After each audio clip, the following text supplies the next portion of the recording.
Good evening सभी को। कैसे आप लोग। आज की क्लास काफ़ी इम्पोर्टेंट है क्योंकि कल आपका एसएसटी का एग्ज़ाम है और आपके पास जो समय है वो आपका रात भर के लिए है। तो क्यों ना हम लोग अच्छा अच्छा सब प्रश्न करें, यानी कि ऐसे सब प्रश्न करें जो आपका कल के एग्ज़ाम में देखने को मिले। ठीक है, और ये सब प्रश्न आपका आने का संभावना है सबसे ज़्यादा, क्योंकि बहुत ढूंढने के बाद ये सब प्रश्न को निकालें खोज के। ठीक है, और आप लोग देखते होंगे यूट्यूब में कि बहुत लोग कहते हैं कि 100% यही आएगा, प्रश्न यही आएगा कल के एग्ज़ाम में। तो ऐसा नहीं है। ठीक है, कितने बड़े टीचर हो उसको नहीं पता रहता कि कौन सा प्रश्न आएगा, किसी को नहीं पता कि कौन सा प्रश्न आपसे पूछा जाएगा। ठीक है, लेकिन आप लोग बेहतर है कि वही प्रश्न पढ़िए जो आपका सिलेबस में है। ठीक है, नहीं तो कि पता चलेगा आप 10th में है और बीए का पढ़ा रहा है, आपको 12th का पढ़ा रहा है, तो ऐसा नहीं होगा। ठीक है, तो चलिए स्टार्ट करते हैं। तो देखिए 50 तक हम लोग पिछले वीडियो में किए थे ऑब्जेक्टिव, और अभी करेंगे हम लोग 51 से। ठीक है, अगर आपने पार्ट 1 नहीं देखा है तो देख लीजिएगा, काफ़ी अच्छा सा प्रश्न है। ठीक है, तो देखिए 51 नंबर प्रश्न कहता है कि भारत की प्रमुख खाद्यान्न फसल कौन सी है। भारत की जो प्रमुख खाद्यान्न फसल यानी सबसे ज़्यादा भारत में होता है वो कौन सा फसल होता है, तो वो सबसे आपका धान हो जाएगा। ठीक है, धान सबसे ज़्यादा होता है भारत में। ऑप्शन नंबर डी आपका बिल्कुल करेक्ट हो जाएगा। और ये धान जो सबसे ज़्यादा होता है वो आपका पश्चिम बंगाल में होता है। ठीक है, पश्चिम बंगाल में धान की खेती की जाती है ज़्यादा। नेक्स्ट कहता है बिहार में कितने प्रतिशत क्षेत्र में कृषि की जाती है। तो कृषि की बात करें तो ये आपका 70% में की जाती है। ठीक है, यानी कि 60% के आसपास। ऑप्शन नंबर बी हो जाएगा। और आपसे पूछा कि वन कितने प्रतिशत में है, तो वन आपका है 6.76% में वन है, बाकी 60% में आपका खेती की जाती है। नेक्स्ट कहता है कि निम्नलिखित में से कौन संचार सेवा का अंग है। थोड़ा क्लास को स्पीड करते हैं और सिर्फ क्वेश्चन और आंसर को देखते हुए फटाफट करते हैं। ठीक है, क्योंकि आपके पास समय नहीं है और बहुत सारा क्वेश्चन आपको कराना है। ठीक है, तो देखिए क्या कह रहा है कि इनमें से कौन संचार सेवा का सबसे संचार सेवा का अंग है। ठीक है, तो समाचार पत्र हो गया, टेलीफोन हो गया और टेलीविज़न, ये तीनों आपका संचार का अंग है। तो ऑप्शन नंबर डी आपका करेक्ट आंसर हो जाएगा। नेक्स्ट कहता है कि मानव पूंजी निर्माण का मुख्य घटक है। मानव पूंजी निर्माण का मुख्य घटक क्या है।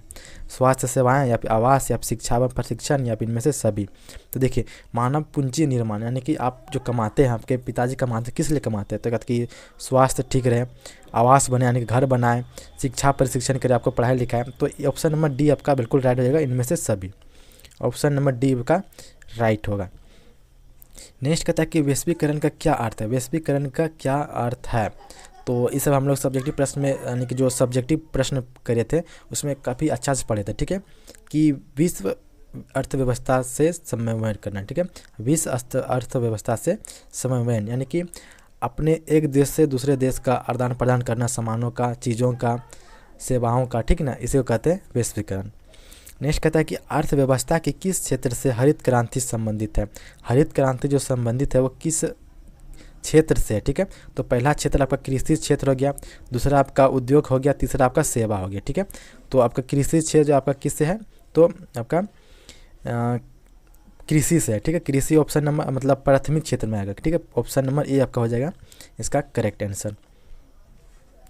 ओके, नेक्स्ट कहता है कि बिहार राज्य है क्या है, तो बिहार राज्य आपका कृषि प्रधान है। बोले तो कि 60% में आपका खेती की जाती है। ठीक है, 60% में आपका खेती की जाती है, इसीलिए बिहार को कृषि प्रधान राज्य कहते हैं। नेक्स्ट है निम्नलिखित में से कौन हमारे रहन सहन से स्तर को प्रभावित करता है। हमारे रहन सहन से जो प्रभावित करता है वो आपका प्रति व्यक्ति आय। ठीक है, ऑप्शन नंबर सी आपका बिल्कुल राइट हो जाएगा 59 का। और सबसे ज़्यादा अगर आय पूछे प्रति व्यक्ति आय किस राज्य का है, तो आप कहेंगे गोवा का है। ठीक है, और बिहार में सबसे ज़्यादा प्रति व्यक्ति आय पटना का है। नेक्स्ट कहता है बिहार में कितने ज़िले हैं। बच्चा वाला प्रश्न है, आप लोग कमेंट में बताइए इसका आंसर 60 का। ठीक है, बिहार में कितने ज़िले हैं कमेंट में बताइए आप लोग।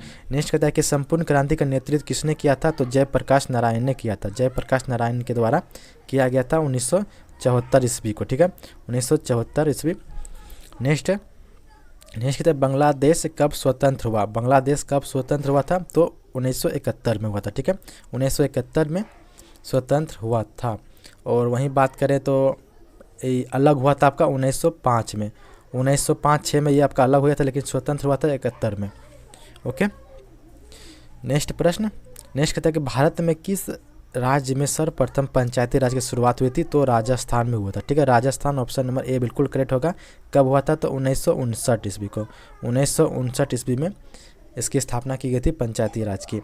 और सबसे पहले 50% आरक्षण देने वाला पहला राज्य था कौन? तो राजस्थान ही था, महिलाओं को 50% आरक्षण देने वाला राज्य। नेक्स्ट कहता है कि निम्नलिखित में से कौन केंद्र शासित प्रदेश है? केंद्र शासित प्रदेश से रिलेटेड आपका बहुत सारा प्रश्न बनेगा, ठीक है। पीछे भी हम लोग पढ़े थे और अभी भी बता दे रहे हैं कि इनमें से कौन केंद्र शासित प्रदेश है। तो चंडीगढ़ है, ठीक है। चंडीगढ़ आपका केंद्र शासित प्रदेश है और जिसकी संख्या कितनी है? तो 8 है। ऑब्जेक्टिव आपसे पूछेगा तो कितनी केंद्र शासित प्रदेश हैं? तो 8 है। कौन कौन है? अगर लिखने के लिए आए तो आप कहेंगे जम्मू कश्मीर, लद्दाख, दिल्ली, चंडीगढ़, लक्षद्वीप, पांडुचेरी, अंडमान निकोबार और दादर हवेली, ठीक है। देखिए नेक्स्ट कहता है संघ सरकार का उदाहरण है। संघ सरकार आपका अमेरिका भी है, भारत भी है, ठीक है, और कनाडा भी है। तो इसका आंसर हो जाएगा ऑप्शन नंबर डी हो जाएगा इसका राइट आंसर। नेक्स्ट प्रश्न कहता है कि भारत का केंद्रीय बैंक कौन है? तो रिजर्व बैंक ऑफ इंडिया है, जो मुद्रा जारी करता है, नोट जारी करता है, ठीक है। फिर कहता है कि कृषि उत्पाद के मानकीकरण के लिए किस मानक का प्रयोग किया जाता है? कृषि उत्पादों के में मानकीकरण के लिए किस मानक का प्रयोग किया जाता है? यानी कि ऐसे आप समझिए कि जो कृषि से रिलेटेड जितने भी हैं तो उसमें कौन सा यानी कि प्रयोग किया जाता है, ठीक है। जैसे आप एग्जांपल में कृषि क्षेत्र से आप कोई खाद लिए, यूरिया खाद लिए, तो उसमें आपका होगा कौन सा मार्क रहता है? तो एक मार्क रहता है, ठीक है। एक मार्क आपका कृषि से रिलेटेड में रहता है और होल का मार्क आपका सोना चांदी में रहता है और इग्गो मार्क आपका शायद इग्गो मार्क पता नहीं किस में रहता है, ठीक है। तो आप लोग इतने याद रखेंगे। नेक्स्ट कहता है कि इनमें से कौन प्राथमिक क्षेत्र से संबंधित है? प्राथमिक क्षेत्र आपका कृषि क्षेत्र में आएगा और द्वितीय क्षेत्र आपका उद्योग हो जाएगा और तीसरा क्षेत्र आपका सेवा हो जाएगा, ठीक है। तो ये आप तीनों याद रखेंगे। नेक्स्ट कहता है कि तीन कठिया प्रणाली किस पर लागू थी? तीन कठिया प्रणाली किस पर लागू थी? तो किसानों पर लागू थी, ठीक है, किसानों पर। ऑप्शन नंबर ए बिल्कुल आपका करेक्ट हो जाएगा। और तीन कठिया का मतलब क्या था कि जो एक कट्ठा में मतलब 20 कट्ठा में आपका 3 कट्ठे में आपका क्या करना था? तो नील की खेती करना था। यानी 1 बीघा में आपका 20 कट्ठा होता है और 20 कट्ठे में 3 कट्ठे में आपको नील की खेती करना था। इसी को कहते हैं 3 कठिया प्रणाली। नेक्स्ट कहता है जलियांवाला बाग हत्याकांड की जांच के लिए सरकार ने किस समिति का गठन किया था? जलियांवाला बाग हत्याकांड के मतलब जांच के लिए कौन से कमेटी का गठन किया था? तो ये आपका कहता है हंटर समिति का, ठीक है। हंटर समिति ऑप्शन नंबर ए हो जाएगा इसका राइट आंसर। 13 अप्रैल 1919 को हुआ था जलियांवाला बाग हत्याकांड। आप लोग पढ़े होंगे बहुत अच्छे से, ठीक है। नेक्स्ट कहता है डॉक्टर राजेंद्र प्रसाद का जन्म स्थान कहाँ पे? डॉक्टर राजेंद्र प्रसाद का जन्म स्थान कहाँ पे है? तो ये आपका बिहार पड़ेगा, ठीक है। बिहार में ही डॉक्टर राजेंद्र प्रसाद का जन्म स्थान है। अगर पूछेगा डेट तो आप कहेंगे 3 दिसंबर 1800, ठीक है, 1884 ईस्वी को। 3 दिसंबर 1884 को डॉक्टर राजेंद्र प्रसाद का जन्म हुआ था। कहाँ पे? बिहार में। नेक्स्ट कहता है ककोलत जलप्रपात बिहार के किस जिले में स्थित है? ककोलत जलप्रपात बिहार के किस जिले में स्थित है?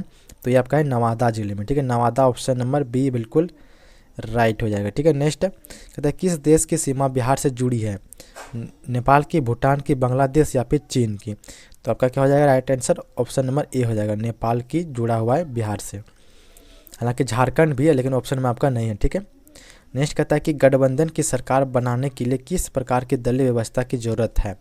तो गठबंधन की सरकार बनाने के लिए जो आपका ज़रूरत है दल व्यवस्था की वो आपका है बहुदल, यानी बहुत सारे दल मिलकर, ऑप्शन नंबर सी हो जाएगा, बहुत सारे दल मिलकर क्या करते हैं? तो गठबंधन की सरकार बनाते हैं। चलिए नेक्स्ट देखते हैं। ये नेक्स्ट कहता है भारतीय जनता पार्टी के प्रथम अध्यक्ष कौन थे? भारतीय जनता पार्टी के जो प्रथम अध्यक्ष की बात करें तो ये आपका था अटल बिहारी वाजपेयी, ठीक है। Atal Bihari Vajpayee option number D हो जाएगा। और ये कब थे बने थे इसका अध्यक्ष? तो 1977 को बने थे। नेक्स्ट प्रश्न कहता है भारत में राष्ट्रीय आपातकाल की घोषणा कब हुई थी? ये आपका कई बार प्रश्न पूछा था। तो ये आपातकाल लगा था कब? लॉकडाउन 1975 को, ठीक है। ऑप्शन नंबर बी बिल्कुल राइट हो जाएगा। और आपसे यह प्रश्न पूछा जाएगा कि किसके मतलब शासनकाल में मतलब उस समय कौन थे प्रधानमंत्री, ठीक है। तो आप लोग कहेंगे इंदिरा गांधी के समय में लॉकडाउन लगा था, यानी कि आपातकाल लगा था, ठीक है। नेक्स्ट कहता है कि भूकंप केंद्र के उधर पृथ्वी पर स्थित केंद्र को कहते हैं। जहाँ से भूकंप शुरुआत होता है उसको क्या कहते हैं? ठीक है, तो उसको कहते हैं अधिक केंद्र। अधिक केंद्र कहते हैं यानी कि जहाँ से भूकंप की शुरुआत होती है उस केंद्र को अधिक केंद्र कहते हैं। नेक्स्ट कहते हैं सुनामी संबंधित है। सुनामी कहाँ पे आता है? तो समुद्र में आता है। ठीक है, ऑप्शन नंबर सी आपका, ये आप लोग बेसिक सब प्रश्न है, आप लोग को याद होगा। ठीक है, नेक्स्ट कहता है कि मलबे के नीचे दबे लोगों का पता लगाने के लिए किस यंत्र का उपयोग किया जाता है? काफ़ी इंपॉर्टेंट प्रश्न है, इसका राइट आंसर होगा ऑप्शन नंबर सी हो जाएगा, इंफ्रारेड कैमरा का। इंफ्रारेड कैमरा का उपयोग किया जाता है कोई भी चीज़ को पता लगाने के लिए जो नीचे दबे हुए हैं। ठीक है, नेक्स्ट का है निम्नलिखित में से कौन प्राकृतिक आपदा है? प्राकृतिक आपदा क्या है आपका? तो भूकंप हो जाएगा। ठीक है, ऑप्शन नंबर सी हो जाएगा इसका करेक्ट आंसर। नेक्स्ट कहता है निम्न में से कौन खरीफ फसल है? इनमें से कौन खरीफ फसल है? तो कौन से आपके इसमें से? तो आपका धान हो जाएगा। ठीक है, धान ऑप्शन नंबर डी हो जाएगा। और आपका गेहूँ हो गया, तिलहन हो गया और जो हो गया ये सब आपका हो जाएगा रबी फसल के अंतर्गत। ठीक है, और धान आपका हो गया खरीफ फसल। नेक्स्ट कहता है कि ऑपरेशन फ्लड क्या है? ऑपरेशन फ्लड क्या है? तो ये आपका डेयरी विकास के लिए। ठीक है, डेयरी विकास ऑप्शन नंबर बी आपका राइट हो जाएगा। और डेयरी के अंतर्गत आता है जैसे कि दूध उत्पादन, ठीक ना, ये सब और भी आता है इसमें। नेक्स्ट कहता है कि रिजर्व बैंक ऑफ इंडिया की स्थापना कब की गई थी? रिजर्व बैंक ऑफ इंडिया की स्थापना कब की गई थी? तो इसकी स्थापना 1935 में हुआ था। ठीक है, 1935 ऑप्शन नंबर आपका बी हो जाएगा इसका राइट आंसर। नेक्स्ट प्रश्न कहता है कि भारत में पहली सूती मिल कहाँ स्थापित की गई थी?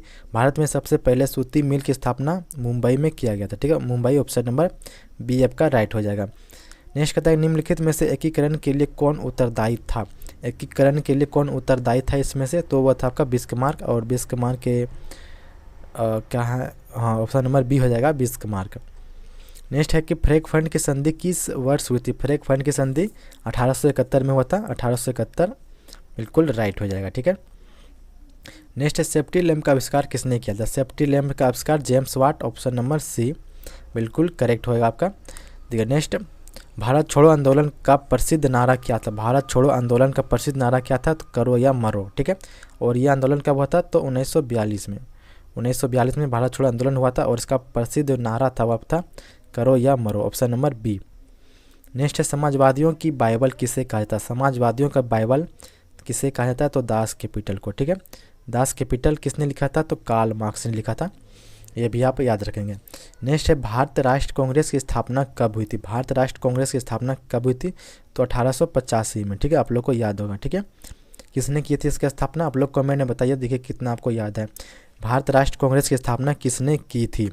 आप लोग कमेंट में बताइए इसका आंसर। नेक्स्ट कहता है गांधी जी ने भारत में सत्याग्रह का पहला प्रयोग किया, मतलब कहाँ किया था? गांधी जी ने पहला प्रयोग किया था सत्याग्रह का, कहाँ किया था? तो चंपारण में किया था। ठीक है, चंपारण के सत्याग्रह में ऑप्शन नंबर ए आपका बिल्कुल करेक्ट होगा। चंपारण सत्याग्रह कब किया था? तो 1917 में। 1917 में किया था। ठीक है, नेक्स्ट कहते हैं मुद्रण का आविष्कार कहाँ हुआ था? तो यानी कि पैसा का आविष्कार चीन में हुआ था। ठीक है, और छपाई का भी काम सबसे पहले चीन में हुआ था, पेपर वगैरह। नेक्स्ट कहता है भारत में सबसे लंबा बांध। भारत में सबसे लंबा बांध की बात करें तो ये आपका हीराकुंड बांध है। ठीक है, हीराकुंड बांध ऑप्शन नंबर बी बिल्कुल राइट होगा, जो आपका ओडिशा में पड़ता है। ठीक है, ओडिशा में पड़ता है हीराकुंड बांध। नेक्स्ट कहता है किस खनिज को उद्योग की जननी कहा जाता है? उद्योग की जननी लोहा को कहा जाता है। ठीक है, लोहा आपका बिल्कुल राइट हो जाएगा, उद्योग का जननी, यानी कि जितने भी उद्योग होते हैं सबसे ज़्यादा लोहा का ही होता है। ठीक है, सोना का कम, तांबा मैग्नीज का इस सब का कम होता है, लेकिन सबसे ज़्यादा उपयोग लोहा का होता है। ठीक है, नेक्स्ट कहता है सर्वोत्तम कोयले का प्रकार कौन है? सबसे अच्छा कोयला एंथ्रोसाइड और सबसे घटिया पीट। ओके, नेक्स्ट कहता है कि गंडक परियोजनाएँ हैं। गंडक परियोजनाएँ हैं कहाँ पे? वाल्मीकि नगर में। ठीक है, Valmiki Nagar option number B हो जाएगा आपका करेक्ट आंसर। नेक्स्ट कहता है निम्नलिखित में से किसमें सर्वाधिक वन क्षेत्र हैं? सबसे ज़्यादा किसमें वन है? ठीक है, जंगल है। ठीक है, मध्य प्रदेश में, उत्तर प्रदेश, कर्नाटक या केरल? तो आपका राइट आंसर होगा ऑप्शन नंबर ए हो जाएगा मध्य प्रदेश। मध्य प्रदेश में सबसे ज़्यादा वन पाए जाते हैं। ठीक है, जिसको एमपी भी कहते हैं। नेक्स्ट है कहलगांव तापीय विद्युत परियोजनाएँ हैं, बताइए कहाँ पे है? भागलपुर में है, मुंगेर में है, बांका जिला में है या मुजफ्फरपुर में है? ठीक है, जो आपका कहलगांव जो है आपका तापीय विद्युत यानी कि एनटीपीसी जो आपका है वो किस ज़िले में पड़ता है? जो लोग भागलपुर से होंगे उनको तो पता ही होगा। ठीक है, तो ये आपका भागलपुर में पड़ता है। ठीक है, भागलपुर जिला में आपका कहलगांव है। ठीक है, हमारे घर के पास ही है। ठीक है, नेक्स्ट कहता है कि सूखे के लिए उत्तरदायी कारक है। सूखे के लिए उत्तरदायी कारक है। ठीक है, और आपका एक प्रश्न यहाँ से भी पूछेगा कि जो विक्रमशिला विश्वविद्यालय है वो कौन से ज़िले के अंतर्गत आते हैं, तो वह भी आपका भागलपुर के अंतर्गत आते हैं। ठीक है, तो सूखे के लिए उत्तरदायी क्या है, तो वर्षा की कमी। वर्षा की कमी के कारण सूखा पड़ता है। ठीक है, और ये आपका लास्ट क्वेश्चन है कि एल्युमिनियम किस खनिज से संबंधित है। एल्युमिनियम किस खनिज से संबंधित है, तो बॉक्साइट से संबंधित है। ठीक है, बॉक्साइट। ऑप्शन नंबर डी आपका बिल्कुल राइट हो जाएगा। तो मिलते हैं नेक्स्ट वीडियो में सब्जेक्टिव क्वेश्चन को लेकर, तो आप लोग बने रहिएगा।